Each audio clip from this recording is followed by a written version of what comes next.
So, 3 more weeks then, at the very least.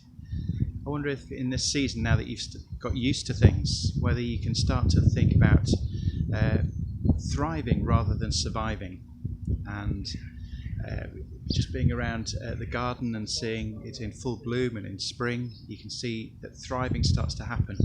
You go through a winter time of surviving, and then in the spring you see all of the results of that. You see new life coming forward, and all that we've been through over the last 3-4 weeks is part of that surviving stage. But now it's the time to invest, the time to look at what it means to thrive, what it means to kind of go forward. So how can you invest in yourself in ways that don't just fill the time, but invest the time in skills, or in relationships, or in what you read, in what you do, what will feed your soul, what will be planted deeply, that will in season just bring forth good fruit.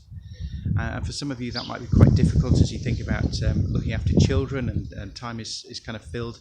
But even in the midst of that, there is time to invest for your children to thrive, as well as looking for those moments for yourself.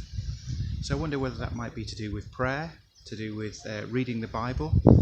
There are some great resources on the St Mary's website now that Jane's put up to do with prayer and encouraging us in different ways, just small snippets there.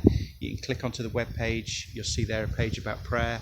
Just go on, there are very short tips and pointers, and I suggest you not just listen to them, but choose 1 or 2 of those to say, right, I'm going to put those into practice.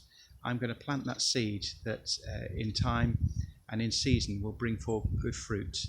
The time to thrive and not just to survive.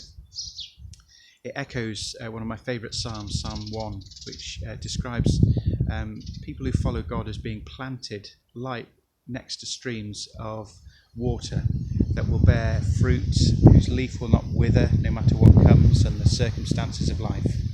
So may this time be a time for you of investing.